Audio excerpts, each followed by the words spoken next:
இந்த தேவனுடைய அன்பு நமக்கு புரியவே மாட்டேங்குது. நான் உங்கள் பிதா என்று சொல்கிறாரு. அது ஏதோ விளங்காத விளக்கெண்ணையாக இருக்குது. பிதா, நீ என் சொந்தம், நீ என்னுடைய உனக்காக தான் நான் இருக்கேன். அதான் அதுக்கான அர்த்தம். உன் சந்தோஷம்தான் என் சந்தோஷம். 91வது சங்கீதத்தில் இப்படி பேசுகிறாரு, உன்னை நீடித்த நாட்களாய் வாழ பண்ணி என் ரட்சிப்பை உனக்கு காண்பிப்பேன்னா பிரச்சனையில், நெருக்கத்தில், ஆபத்தில், உயிரே போயிடும்ன்ற நிலைமையில் கொண்டு போய் வச்சு தூக்கிட்டு வந்துடுவார். எதிரியை தான் அழிப்பார். பிரச்சனை வரும், அதுலேருந்து தூக்கிடுவார். பிரச்சனை வரும், அதுலேருந்து தூக்கிடுவார். செங்கடல் வந்துச்சு, தூக்கிட்டார். எரிகை வந்தது, அதை தான் உடைச்சார வழிய இந்த ஜனங்களை காப்பாற்றினார். இவங்க ஒன்றுமே செய்யலை. அவர் சொல்கிறத கேட்டு அடங்கி நடந்தாங்க. உன்னை சந்தோஷப்படுத்துவேன். பிரச்சனைகள்லேருந்து நான் எப்படிலாம் காப்பாற்றுறேன்னு பார்த்து நீ பூரிச்சு போயிடுவேன். இதான் அதுக்கு அர்த்தம். என் ரட்சிப்பை அவங்களுக்கு காண்பிப்பேன். ஏன் அது அவர் நம்மளுக்கு செய்கிறாரு? We are very very special. ஆமாம், இது நம்மளுக்கு புரிய மாட்டேங்க. நம்ம மற்றவங்கள மாதிரி கிடையாது. மற்றவங்கள பார்க்குற மாதிரி நம்மளை ஆண்டவர் பார்க்கல. 1000 பேர் உன் பக்கம் விழுந்தாலும், இந்த பக்கம் 10,000 பேர் விழுந்தாலும் அது உன்னை சேதப்படுத்தாது. 96ஆம் சங்கீதம் முழுக்க அவருடைய அன்பை தான் நம்ம பார்க்கலாம். எந்த அளவு நம்ம மேலே உருக்கமாக யோசிக்கிறாரு, பாதுகாக்கிறாரு. அது ஒன்றை சேதப்படுத்தாதுப்பா. அப்போ உலகத்தில் இருக்கிற எல்லாருக்கும் ஏதாவது ஒன்று நடக்கும், எனக்கு நடக்காது. நான் பாதுகாக்கப்படுவேன். எனக்கு பணம் இல்லை, வசதி இல்லை, அந்தஸ்து இல்லை, ஆனால் கடவுளுடைய இரக்கம் இருக்குது. இரக்கம் பெரிது. நான் மனுஷனில் பார்க்கும்போது தேவ இரக்கத்தை பெற்றவங்க தான் இந்த உலகத்திலேயே சிறந்த ஒரு வாழ்க்கையை வாழ்கிறாங்க. ஆபிரகாம் பெரிய பர்சனாலிட்டி.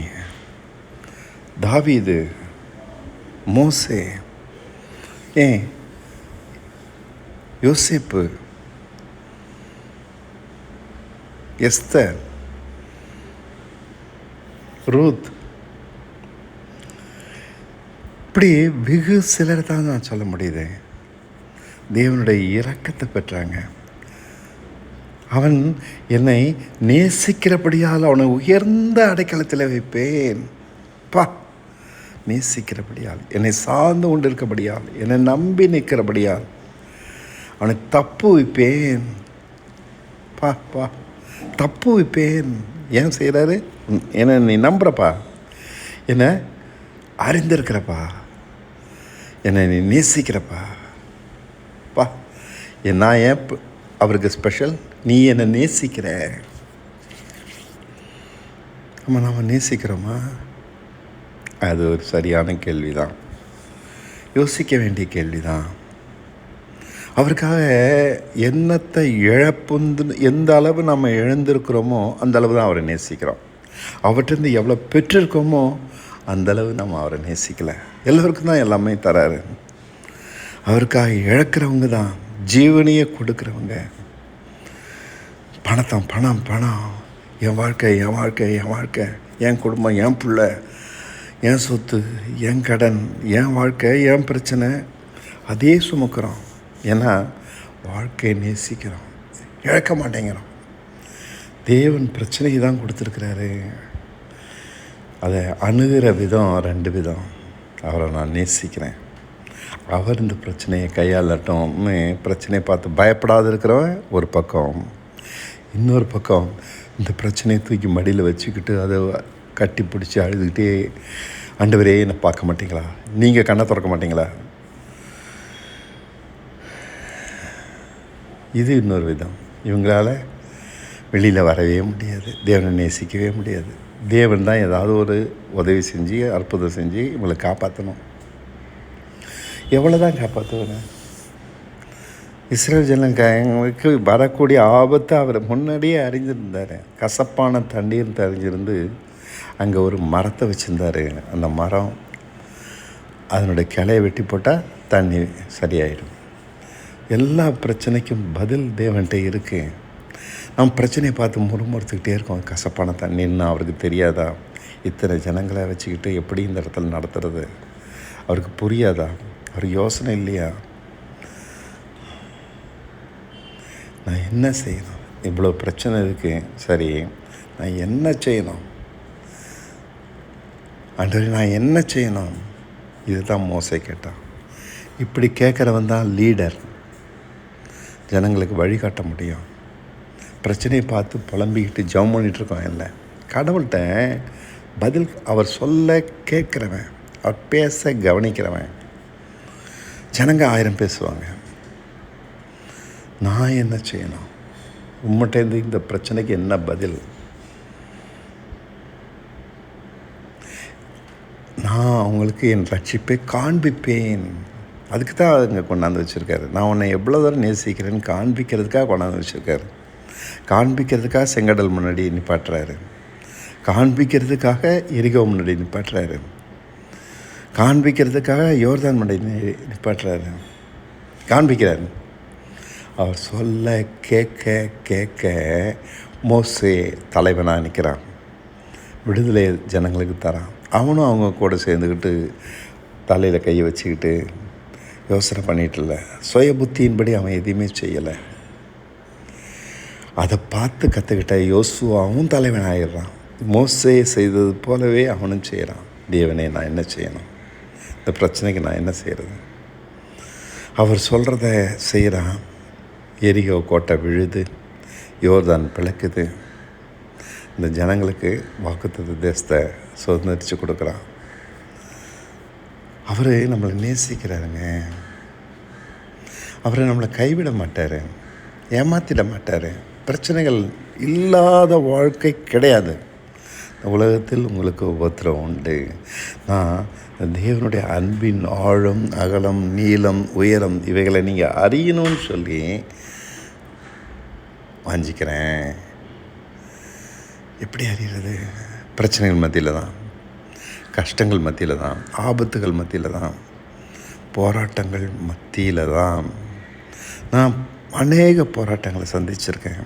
ஆனால் நான் ஏமாந்து போனதில்லை. விசுவாசத்தோடு சந்திக்கிறேன். எங்கள் மூலமாய் கேள்விப்பட்டதை விசுவாசித்தவன் யார்? ஏசாயா 53 இப்படி தான் ஆரம்பிக்குது. யார்? கேள்விக்குறி. யாருமே இல்லையா? ஏன் யாருமே இல்லை? ஏன் யாருமே இல்லை? அவர் நம் மீறுதலுக்காக காயப்பட்டு நம்முடைய அக்கிரமங்களுக்காக நொறுக்கப்பட்டார். நமக்கு சமாதானத்தை உண்டாக்கும் வாக்கினே அவர் மேல் வந்தது. அவர் தழும்புகளால் குணமாகிறோம். இதுதான் தேவன்கிட்டேருந்து நம்ம கேட்குறது, கேள்விப்படுறது. ஆனால் சமாதானம் நம்மளுக்கு உண்டாயிருக்கா? இல்லை. தொல்லைகளை மத்தியில் சமாதானம், புயல்கள் மத்தியில் அமைதி, நெருக்கத்தின் மத்தியில், தவிப்பின் மத்தியில் நம்பிக்கை, உறுதி, ஒரு தெளிவு. இதுதாங்க சமாதானம். எங்கள் மூலமாக கேள்விப்பட்டதை விசுவாசிக்கும் போது இந்த சமாதானம் வரும். நம்ம ஒன்றத்தை மறந்துடுறோம். இயேசு கிறிஸ்துவின் மூலமாக நமக்கு உண்டாயிருக்கிற ரட்சிப்பு என்னன்றதே மறந்துட்டோம். ஆமாம், மறந்துட்டோம், முட்டாளாக இருக்கிறோம். ஏன் அப்படி மறந்துட்டோம்?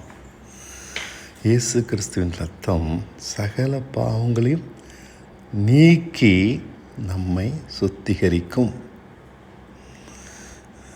நீக்கி சுத்திகரிக்கும். அப்படின்னா என்னங்க? சகல பாவங்களும் நீங்கி சுத்திகரிக்கப்பட்ட ஒரு மனுஷன் நம்மத்தில் இருக்காங்களா? நமக்கு தேவன்கிட்டருந்து நிறைய வேணும்னு கேட்குறோம். சரி, ஆண்டவர் நம்மகிட்ட இது தானே கேட்பார். நீக்கி சுத்திகரிச்சிருக்கம்பா, நீ சகல பாவங்களும் நீங்கினவனா இருக்கியா? ஏன் இல்லை? நீக்கப்பட்ட பிறகு பாவம் எப்படிங்க வரும்? நீக்கியாச்சு.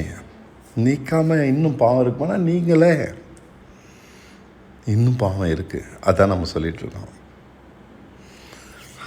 நம் மீறுதலின் நிமித்தம் அவர் காயப்பட்டு, நம் அக்கிரமங்களின் நிமித்தம் அவர் நொறுக்கப்பட்டார். முடிஞ்சு போச்சு. பலி செலுத்தப்பட்டாச்சு. அப்புறம் இன்னும் பாவம் இருக்குன்னா இந்த பலியில் குறை இருக்குது. பலி அங்கீகரிக்கப்படலை. அதான அர்த்தம். எந்த மனுஷனும் கிறிஸ்துக்குள்ளாக பூரணமான மனுஷன்தான்.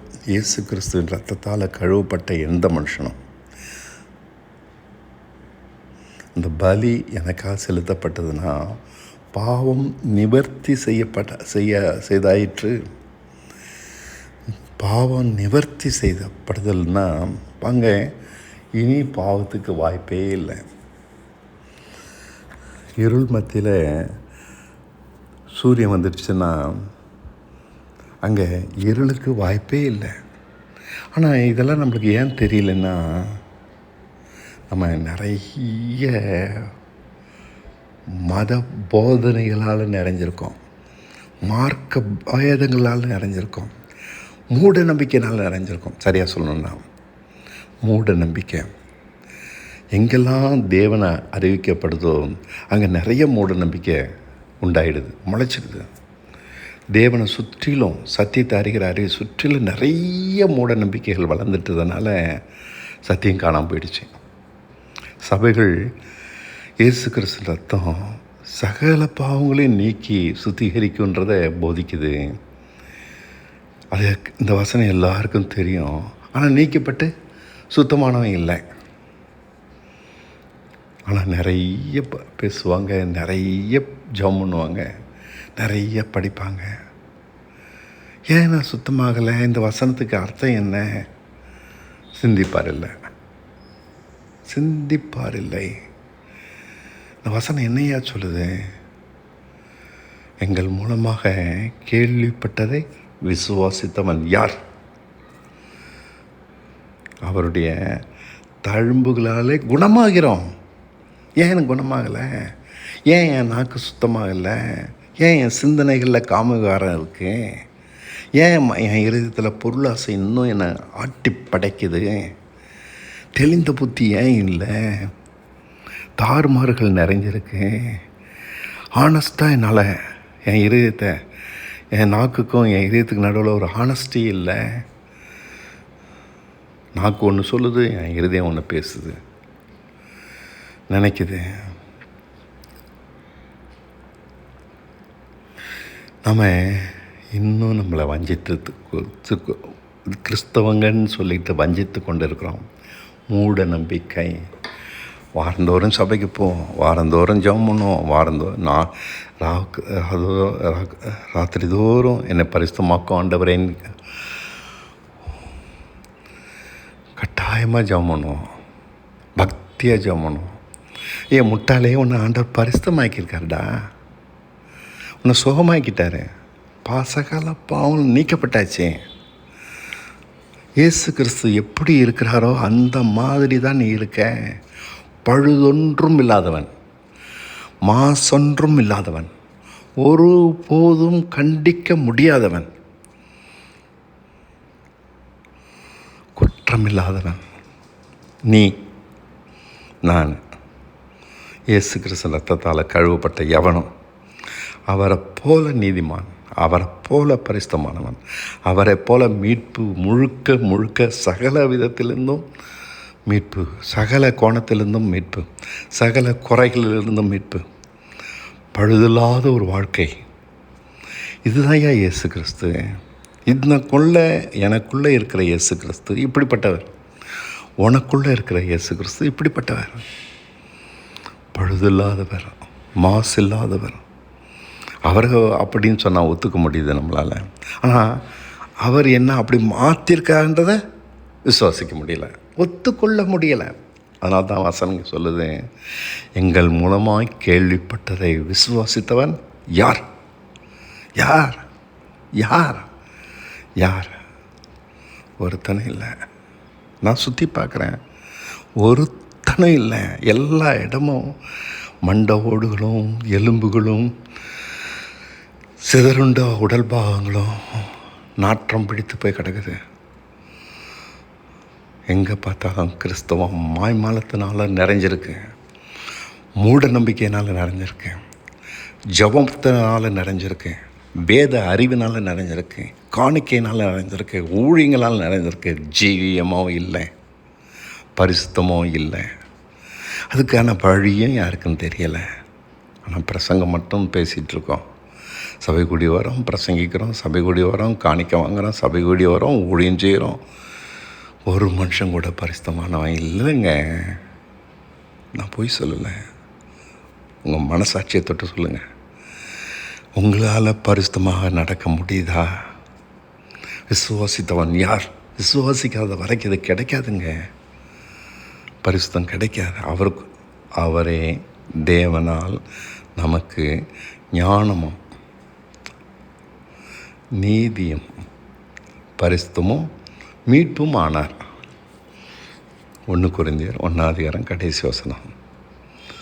மீட்பும் ஆனார். யாருக்கு? நமக்கு, உங்களுக்கு, எனக்கு. தேவனால் ஆயிட்டார். ஆனால் ஆன பிறகு என்னால் நான் பரிசுத்தமாகும்படிக்கு முயற்சி பண்ணுகிறேன். இவன் தான் முட்டாள். இப்படி போதிக்கிற எவனும் முட்டாள். ஜாக் பூனன் இப்படி தான் போதிக்கிறார், பிரபாகர் இப்படி தான் போதிக்கிறார். நீங்கள் பரிசுத்தமாகுங்க, பரிசுத்தமாகுங்க, பரிசுத்தமாகுங்க. ஏமாத்துறாங்க, தன்னை ஏமாற்றிக்கிட்டாங்க. ஆனால் பிரச்சனை என்னென்னா, நம்ம தேவனை அணுகிற நோக்கம் தப்பாக இருக்குது. உன் கண் உன் சரீரத்துக்கு விளக்கு. அது வெளிச்சமாக இருந்ததுன்னா சரீரம் முழுதும் வெளிச்சமாக இருக்கும். அது இருளாக இருந்ததுன்னா, உன் நோக்கம் இருளாக இருந்ததுன்னா, உன் சரீரம் முழுவதும் சுத்திகரிக்கப்படவே முடியாது, இருளாக தான் இருக்கும். வாழ்க்கை முழுதும் இருளாக தான் இருக்கும். உன் நோக்கம் தப்பாக இருந்ததுன்னா. தேவன்கிட்டேருந்து உலக நன்மை பெற்றுக்கொள்ளணும்னு வருகிற எவனோடைய வாழ்க்கையும் இருளாக தான் இருக்கும்.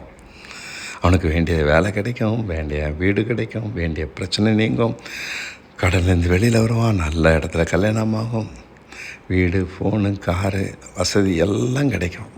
அவன் பிள்ளைங்களும் நல்ல இடத்துல வேலைக்கு போயிடுவாங்க, நல்லா படிப்பாங்க, நல்லா செட்டில் ஆகிடுவாங்க. எத்தனை பிள்ளைங்க இருந்தாலும் எல்லாருடைய லைஃப்பும் நல்லாயிருக்கும். நான் பார்த்துருக்கேன். ஆனால் அவங்களுக்குள்ள ஜீவியம் இல்லை. தேவ அன்பு, பரிசுத்தம், நீதிமான், தேவனுக்கு எப்படி கீழ்ப்படுகிறதுன்னு கற்றுக்கவே இல்லை. அதாவது பெரிய ஞானம் அது எளிதாக கிடைக்காதுங்க. நம்ம எவ்வளோ இழக்கிறோமோ அந்த அளவு தாங்க அது கிடைக்கும். ஆண்டவர்கிட்ட எவ்வளோ பெற்றுக்கொள்வோன்றது நோக்கத்தோடு வந்தீங்கன்னா ஏமாந்து போயிடுவீங்க. ஐஸ்வர்யவான் நரகத்தில் போய் கிடக்கிறான். ஒன்றுமே பெற்றுக்கொள்ளாத லாசரு பரலோகத்தில் இருக்கான். இந்த உலக நன்மையை தேடி வருகிற எவனுமே நரகத்துக்கு ஆண்டவர்கிட்ட வந்து உலக நன்மையை அடைஞ்சு நரகத்துக்கு தான் போவான். எழுதி வச்சுக்கோங்க. எனக்கு உங்கள்கிட்ட இந்த எதுவுமே வேணாம், உங்களுடைய சித்தப்படி வாழணும், உண்மை நான் திருப்திப்படுத்தணும், உமக்கு பாத்திரமான ஒரு வாழ்க்கை வாழணும், கர்த்தருக்கு பிரியமுண்டாக அவருக்கு பாத்திரமாக நடப்பது எப்படி, நீதியின் கனிகளை தந்து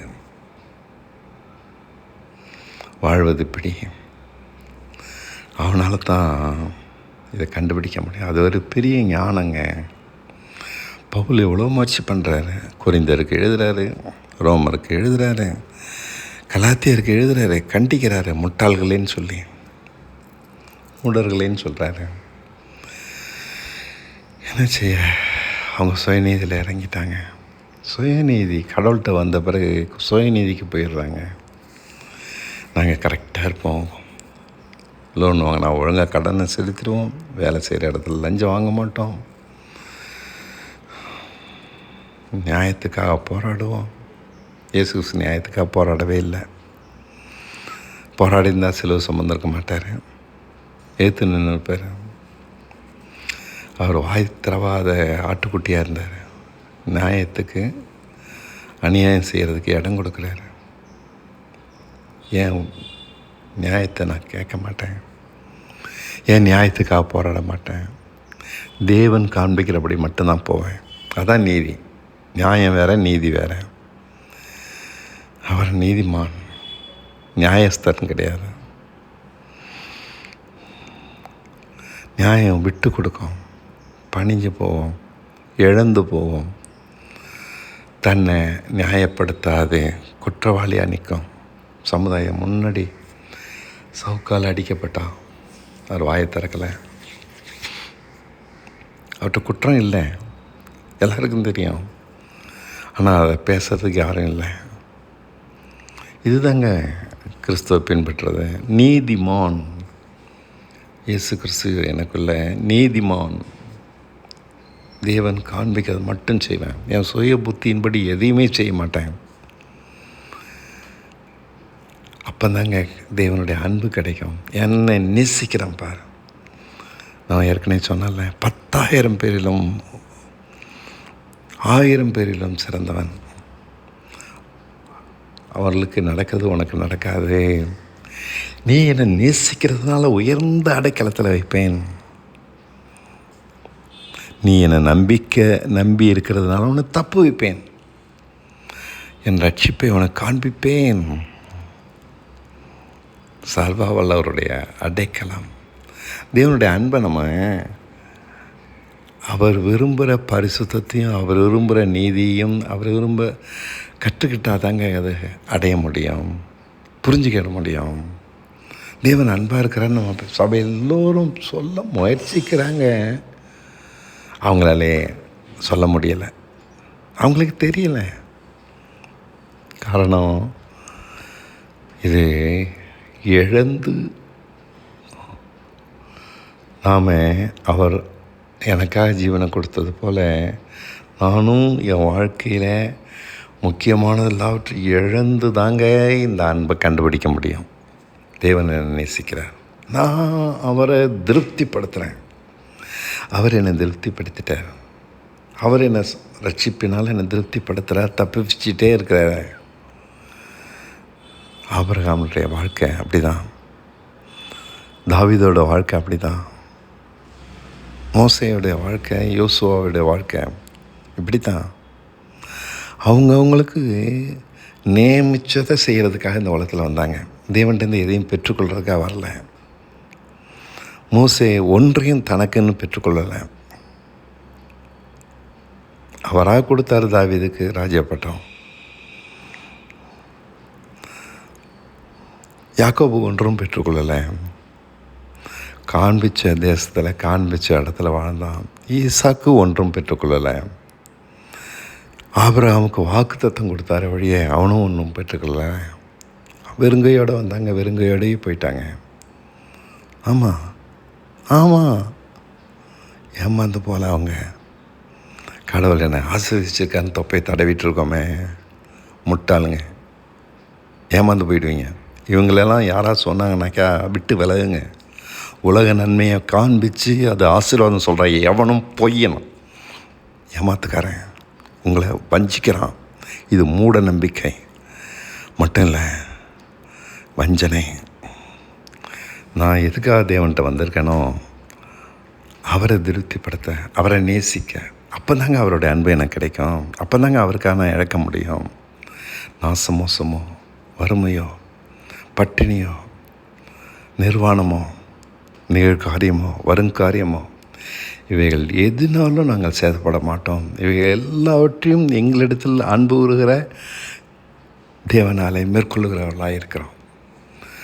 நாசமோசம் பார்த்தாவா கஷ்டம், வறுமை, ஐயோ ஆண்டவர் என்னை நோக்கி பார்க்க மாட்டாரா? இல்லை. எப்படி எந்த நிலைமையிலையும் தைரியமாக இருக்கேன் நான். வறுமையில், கஷ்டங்களில், பட்டினியில், நாச மோசங்களில், நிர்வாணத்தில்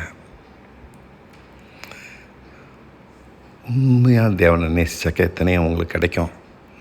தேவனை நேசிக்கிறதுக்காக கிடைக்கும். நெருக்கங்கள், ஆபத்துகள் எல்லாம் உண்டு. பவுலுக்கு நடந்தது. உண்மையாக விசுவாசிக்கிற எவனுக்கும் நடக்கும். அவர் பட்ட பாடுகளில் நாமும் படுவோம். அங்கே சமாதானம் உண்டு, அங்கே ஆரோக்கியம் உண்டு. சகல பாவங்களும் நீங்கி இருக்கும். இயேசு கிறிஸ்து ரத்தம் சகல பாவங்களையும் நீக்கி நம்மை சுத்திகரிக்கும். யாருக்கு? அவர் வெளிச்சத்தில் இருக்கிறது போல நாமும் வெளிச்சத்தில் நடந்தால். அப்படி ஒரு வார்த்தை இருக்குது. அதை மறந்து போட்டுடுறாங்க. அது கட்டி வெட்டி எரிஞ்சிட்டாங்க. வெறும் இந்த ஒரு வார்த்தையை மட்டும் தூக்கி வச்சுருக்காங்க. வெட்டி எறியப்பட்ட முழு வார்த்தையும் படித்து பாருங்கள். 1 யோவான் 1:7 வெளிச்சத்தில் நடப்பது. தேவன் நம்மளுக்கு கொடுக்குற வெளிச்சத்தில் தான் நடக்கணும். அப்போந்தாங்க என் மைண்டு மாம்சமான மனம் ஆவிக்குரியதாக மாறும். பாவம் சரியாக ஒழிஞ்சு போச்சுன்னு சொல்கிறாரு. பாவம் இருக்குதுன்னு என் மைண்டு சொல்லுதுன்னா நான் மாம்சத்துக்குரியவன். உன்னை பரிசுத்தமாக்கிட்டேன்னு சொல்கிறேன். நான் இன்னும் பரிசுத்தமாகலைன்னு சொன்னால் இன்னும் மாம்சத்துக்குரியவன். பாட்டு பாடுறேன் சாயவேல எந்திரிச்சு கைத்தட்டி பாட்டு பாடாட்டா எனக்கு சுகமாகவே இல்லை. அப்படியே தேவ பிரசன்னத்தை உணரவே இல்லை. ஏமாத்தக்காரன். உணர்ச்சினால் தேவனை கண்டுபிடிக்க முடியாது. கடவுள் தேவன் இருதயத்தில் இருக்கார், உணர்ச்சியில் இல்லை. அது அறிவு சார்ந்தது. உணர்ச்சி அறிவு இல்லாதது, மூட நம்பிக்கைகளை சார்ந்தது. இதெல்லாம் நம்மளுக்கு புரிய மாட்டேங்க. கைத்தட்டி குதித்து பாடினா தான் சுகமாக இருக்குது. அதெல்லாம் ஏமாத்து வேலைங்க. சபைகள் ஏமாத்துறதுக்காக பண்ணுற வேலைகள். சிந்திக்க விட மாட்டாங்கன்றாங்க. நீங்கள் சிந்திச்சாதாங்க நீங்கள் புத்திசாலியாக ஞானத்தை கற்றுக்க முடியும். சத்தியத்தையும் அறிவியர்கள் சத்தியம் உங்களை விடுதலையாக்கும். நான் உன்னை விடுதலையாக்க மாட்டேன்டான்றார் இயேசு கிறிஸ்து. நான் ஒன்றுமே செய்ய மாட்டேன். சத்தியத்தை எழுதி கொடுத்துட்டேன், அதை அறிஞ்சிக்கோ, அது உன்னை விடுதலையாக்கும். எந்திரிச்சிப்போ. அது பார்த்தா ஜெயில் கதவு திறந்துருக்கு, எந்திரிச்சு நானாக வெளில போயிடுவேன். அதான் சத்தியம். கதவு திறந்துருக்குன்னு சொல்கிறது தான் சத்தியம். நான் கதவை அடைச்சிருக்குன்னு நினச்சிக்கிட்டு ஜெயிலுக்குள்ளே உட்காந்துருக்கேன். கதவு திறந்துருக்குப்பா, வெளியில் வா. ஏசாயா தான் சொல்கிறாங்க. சிறைப்பட்டவனுக்கு விடுதலையை அறிவிக்கிறோம். நீ விடுதலை ஆகிட்டடா, வெளியில் வா, எந்திரிச்சு வா. நான் உள்ளே தான் படுத்து கிடப்பேன், உள்ளே தான் காலத்துக்கு கிடக்கணும். எந்திரிச்சு வா. கதவு திறந்தாச்சு, நீ கதவை திறந்து அடைக்கப்பட்டது நீக்கியாச்சு, கதவை திறந்துட்டு வெளில வா. எவ்வளோ ஆழமாக இருக்குது. அவருடைய அன்பு பெருசு. நான் அதை அனுபவிக்கிறேன். அவர் என்னை நேசிக்கிறாரு, அதை அனுபவிக்கிறேன். மனம் பூரிச்சு போயிருக்கு. நான் பாட்டு பாடுறதில்ல, மனம் நிறைஞ்சி இருக்கு. அவர் முகத்தை நான் பார்க்கும்போதெல்லாம் பிரகாசமாக இருக்குது. அவர் வெளிச்சம் பிரகாசமாக இருக்குங்க. ஏன்னா அவர் கொடுக்குற வெளிச்சத்தை காத்துக்கிறேன். இன்னும் எனக்கு வெளிச்சம் தராரு. அந்த வெளிச்சத்திலே நடக்க இன்னும் வெளிச்சம் தரார். அந்த வெளிச்சத்தை இழந்துட்டேன்னா கொடுத்த வெளிச்சத்தையும் எடுத்துக்கிறேன். இதாங்க நம்ம இருளாக இருக்கிறதுக்கு காரணம். பக்தியாக இருக்கிறதுனால எவனும் பரலவம் போனது கிடையாது. உன் பக்தி கிரியெல்லாம் ஆண்டவருக்கு துர்நாற்றம். உன்னுடைய ஊழியங்கள்லாம் ஆண்டவருக்கு துர்நாற்றம். மூக்கை பொத்திக்கிறார். ஏசாயா படித்து பாருங்கள். என் நடைய இப்படிலாம் யார்டா மதிக்க சொன்னச்சு? விசேஷித்த நாள் கொண்டாடுறேன். யார்டா கேட்டது? அதெல்லாம் இப்படிலாம் என்ன ஆராதிக்கன்னு சொன்னேன்னா ஜீவ பலி ஆகுடா. நான் ஜீவ பலி ஆகிட்டேன்னு நீங்கள் என்னை பாராட்டுறீங்க, கொண்டாடுறீங்க. ஆனால் நீ ஜீவ பலி ஆகு. என் ஜீவனை பலியிட்டேன், சரி, அதுதான்டா ஆராதனை. ஒன்றை ஜீவபலி ஆக்கினா தான் அது ஆராதனை. ஞாயிற்றுக்கிழமையில் போய் சர்ச்சில் போய் ஆராதிக்கிறது ஆராதனை இல்லை. எல்லாமே தலைகீழாக இருக்குங்க. தலைகீழாக போதிச்சு வச்சுருக்காங்க. தலைகீழாக மூட நம்பிக்கை நிறைஞ்சு போயிருக்குங்க. கிறிஸ்தவத்தில் அவ்வளவும் நாத்தம் பிடிச்சி சாக்கடையாக இருக்குங்க. அந்த தண்ணியை குடிச்சிட்ருக்கீங்க, கருப்பாக இருக்குதுங்க. கசந்து போய் நாத்தம் அடிக்கிற தண்ணியை வாரி வாரி குடிச்சிக்கிட்டு இருக்கீங்க. சத்தியம் கலங்கமில்லாத அமைதுள்ள அமர்ந்த தண்ணீர் என்னை நடத்துகிறார். அவர் நீதியின் பாதையில் நடத்துகிறார். எனக்கு இந்த கிறிஸ்தவங்களை விட்டு விலகினதுனால நான் சந்தோஷப்படுறேன். தேவனை விட்டு விலகலை, அவங்களுடைய மாய்மாலத்தை விட்டு விலகி இருக்கேன். அவங்களோட குணம் நிறைந்த மூட நம்பிக்கைகளை விட்டு விலகி இருக்கேன். இதுக்கு அடுத்து கண்டித்து பேசினா யாருக்கும் பிடிக்கலை. அதுக்கு நான் என்னங்க செய்யட்டும்? நீ குடிக்கிறது சாக்கடைன்னு சொன்னாக்கா அவங்களுக்கு பிடிக்கலை. அதுக்கு நாங்கள் என்னங்க செய்யட்டும்? நல்ல தண்ணி தான் குடின்னு தான் சொல்லணும். இதெல்லாம் மூட நம்பிக்கைங்க. பாட்டு பாடுறது, கைத்தட்டி குதிக்கிறது, ஞாயிற்றுக்கிழமை மட்டும் ஆராதிக்கிறது, என்னங்க இது? வீடுகள் தோறும் போடலாம் அன்பு, பரிசுத்தம். இதுதாங்க ஒருத்தனை கிறிஸ்துக்குள் இருக்கிறானா இல்லைன்றதுக்கான அடையாளம். அவர் நடந்தது போல தானும் நடக்க வேண்டும். முடியும், அதனால தான் நடக்க வேண்டும் சொல்கிறார். தன் சோதனத்தை நேசிக்காதவன்ட்ட தேவ அன்பு இல்லை. அவன் இருளில் ஏற்கனவே இருக்கிறான். உன் மனைவியை நேசிக்கலைன்னா நீ இருளில் இருக்கிற. உன் பிள்ளையை நேசிக்கலைன்னா நீ ஏற்கனவே இருளில் இருக்கிற. குடும்பத்தில் அன்பு இருக்கணும், குடும்பத்தில் உண்மை இருக்கணும், ஒருத்தருக்கு ஒருத்தர் குடும்பத்தில் தாழ்மை இருக்கணும், குடும்பத்தில் ஒருத்தர் மன்னிக்கணும், ஒருத்தர் சகிக்கணும், குடும்பத்தில் சண்டையே வரக்கூடாது, எரிச்சலே வரக்கூடாது, கோப வார்த்தைகள் வர முடியாது, அலட்சியம், ஒருத்தர் மதிக்கிறதில்ல. எப்படிங்க இதெல்லாம் கிறிஸ்தவன்னு சொல்கிறீங்க? உங்களுக்குள்ள கிறிஸ்தவம் தான் எப்படி இருப்பீங்க தெரியல. புருஷனை மதிக்காத மனைவிகள், ஏளனம் பண்ணுற மனைவிகள், நான் சகிக்க முடியலங்களா? பிள்ளைகளை சகிக்காத தகப்பேன், அவங்க செய்கிற தப்புகளை சகித்து கொள்ளாத தகப்பேன், சகலத்தையும் தாங்கும், சகலத்தையும் நம்பும், சகலவற்றையும் சகிக்கும். சகிச்சேன்னா என்கிட்டேருந்து கடினமான வார்த்தை வராது, கசப்பான வார்த்தை வராது, மூர்க்கம் வராது, எரிச்சல் வராது, சாந்தம், மனத்தாழ்மை தாங்க என்னுடைய அடையாளம். கிறிஸ்துவ எனக்குள்ளே இருக்காருன்னா இவையெல்லாம் உற்பத்தி பண்ண முடியாதுன்னு நான் சொல்கிறேன். அவர் இந்த வசனம் என்ன சொல்லுது? அவர் கொடுத்த வெளிச்சத்தில் நட. அந்த வெளிச்சத்தில் நடந்தால் சகல பாவங்களும் நீங்கி இருக்கும். நீங்கள் முழுக்க எல்லா பாவங்களும் நீங்கின ஒரு மனுஷனாக இருப்பீங்க. அப்போ தான் பரலோகத்தில் கடைசி நாளில் குற்றமற்றவராக நேர்ந்தெடுக்கப்படுவீங்க. வெளிச்சத்தை கொடுத்த வெளிச்சத்தை காப்பாற்றாட்டினா நம்ம பாவத்துக்குள்ளே தான் திரும்ப போவோம். இதாங்க நடக்குது. நீ இல்லை, கிறிஸ்து ஒருத்தரே உனக்குள் பிழைச்சிருக்கிறார். இதாங்க வெளிச்சம்.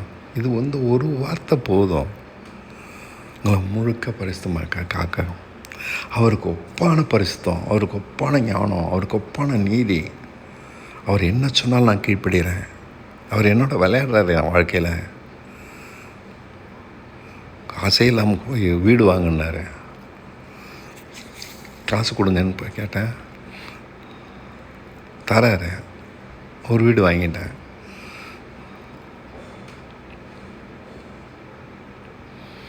அவர் நடத்துறதுலாம் ஆச்சரியமாக இருக்கு.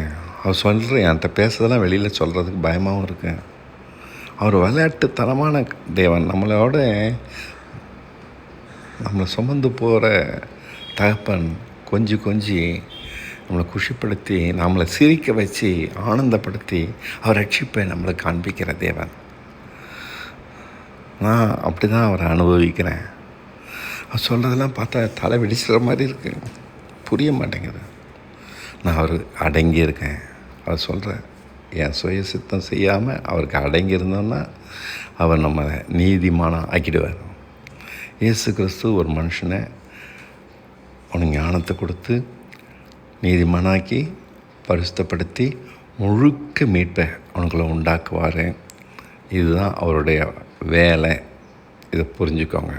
இதை உங்கள்கிட்ட செஞ்சுருக்காருன்னா சந்தோஷப்படுங்க, செய்யலைன்னா விடாதீங்க. இதை ஒவ்வொரு மனுஷனுக்கும் செய்கிறாரு. எல்லாருக்கும் செய்ய முடியல. எல்லாருடைய கவனமும் சிதறி போய் கிடக்கு. அவனை பார்த்து நான் வீடு கட்டலைன்னு தவிக்கிறேன், இவனை பார்த்து எனக்கு நல்ல வேலை இல்லைன்னு தவிக்கிறேன், அவன் புது வண்டி வச்சுருக்கான், என்கிட்ட புது வண்டி இல்லைன்னு வேதனைப்படுறேன், அவன் ஃபாரின் போகிறான், நான் ஃபாரின் போகல, அவனை மாதிரி நான் வாழலை, இவனை மாதிரி நான் இல்லைன்னு நம்ம ஏங்கி ஏங்கி சுயநலவாதிகளாகவே இருக்கோம். நீ மறிச்சிட்டடா. இந்த ஒரு வெளிச்சத்தை நான் காப்பாற்றுறேன். நான் எப்போதுமே நான் மறித்தவன். அதனால் பாவம் என்கிட்ட வரதில்லை, பாவ சுவாபம் வரவே முடியலை, பாவ சரீரம் ஒழிஞ்சே போச்சு, கிடைக்க மாட்டேங்குது, கவலைப்பட முடியலை, இச்சிக்க முடியலைங்க. சொல்லுங்கள், என் நிலமையை பாருங்கள், இச்சிக்கவே முடியல, பொருளாசை வரமாட்டேங்குது. என் நிலமையை பார்த்தீங்களா? பணமே இல்லை, பொருளாசை வர மாட்டேங்குது, வசதி இல்லை, பொருளாசை வர மாட்டேங்க.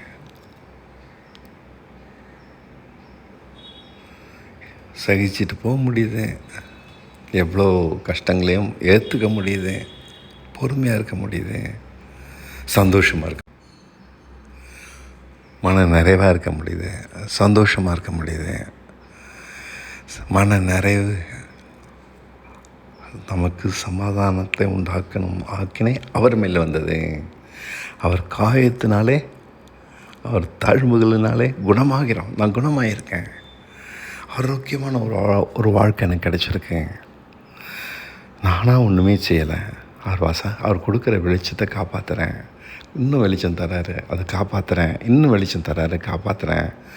இதனால் இயேசு கிறிஸ்துவின் ரத்தம் என்கிட்ட சகல பாவங்களையும் நீக்கி என்னை சுத்திகரிக்குது. இதாங்க உண்மை, நான் பொய் சொல்லலை. இப்படி தாங்க வாழணும். இப்படி வாழாத எல்லாருமே தப்பான வழியில் தான் போயிட்டுருக்காங்க. தேவன் வெளிச்சம் கொடுக்குறவர், தேவன் ஞானத்தை கொடுக்குறவர். அந்த ஞானம் நம்மளை அவருக்கு அடங்கி இருக்க சொல்லித்தருது. அப்போ அவர் என்னை பரிசுத்தமாக்கியிருக்கேன்னு காண்பிக்கிறார். அப்போ அவருக்கு கீழ்ப்படியே நான் கற்றுக்கிறேன். அப்போ என்கிட்ட இருக்க சகல துர்குணங்களும், தாறுமாறுகளும், மதியினங்களும், பலகீனங்களும், உண்மையற்ற குணங்களும் நீங்குது. சாவுக்கு எதுவான நான் சாவாமையும், அழிவுக்குரிய நான் அழியாமையும் சுதந்திரிச்சுக்கிறேன். அப்போ மரணமானது ஜெயமாக விழுங்கப்படுது. கண்ணிமிக்கும் நேரத்தில் அவரை போல் இந்த மாற்றம் என்கிட்ட உண்டாயிடுச்சுங்க. இயேசு கிறிஸ்து எனக்குள்ளே இருக்கார் நம்புறதுனால இந்த மாற்றம் உண்டாயிருக்கேன். அந்த வெளிச்சத்தை என்னை காப்பாற்ற அந்த மாற்றம் என்கிட்ட பூர்ணப்படுது, வெளியில் வருது, அனுபவமாகுது. இதாங்க நான் புரிய வைக்க முயற்சிக்கிறது. அவருடைய அன்பு, அவருடைய பிள்ளை, அவர் என் மேலே காண்பிக்கிற சொந்தம் கொண்டாடிட்டு இருக்கிற உரிமை, அதனுடைய ஆழம் அற்புதமாக இருக்குது.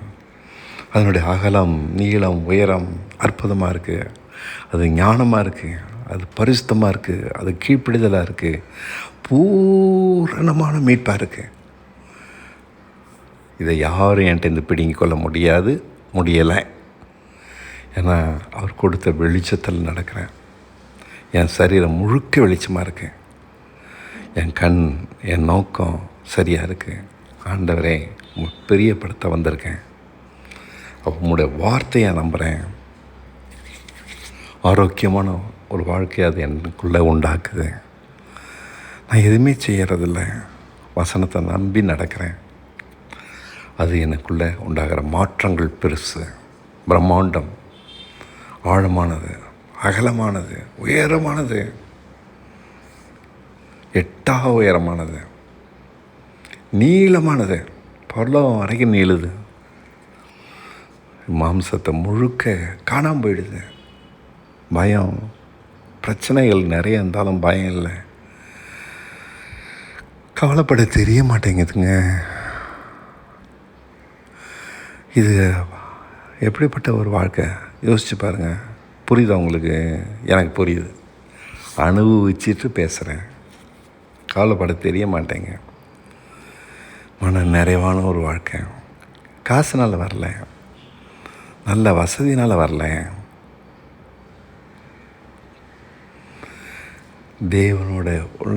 தேவன் கொடுத்த அந்த ரட்சிப்பை அனுபவிக்கிறதுனால வருது. இதன் பேர் தான் கிருபைன்னு சொல்கிறாங்களோ, அப்படி தான் போல இருக்கு.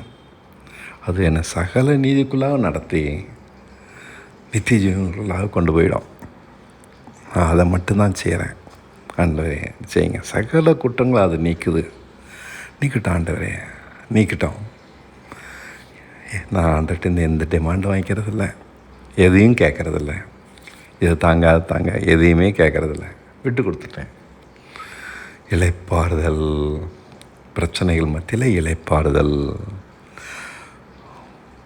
நெருக்கங்கள் மத்தியில் இளைப்பாறுதல், புயலின் மத்தியில் அமைதி, ஒரு உறுதியான ஒரு வாழ்க்கை. அது எங்கேருந்தான் அந்த உறுதி வருதோ தெரியலை. அசைக்கவே முடியல, கற்பாறையாக இருக்குது, ஒடுங்கவே முடியல. எவ்வளவு தான் காற்றடித்தாலும் பெருவெள்ளம் வந்தாலும் நிற்கிது அசையாமல். வசனத்தை விசுவாசிக்கிறேன். எங்கள் மூலமாய் கேள்விப்பட்டதை விசுவாசித்தவன் யார்? நான். நீங்களும் விசுவாசிக்கணும்னு விரும்புகிறேங்க. நன்றி, வணக்கம்.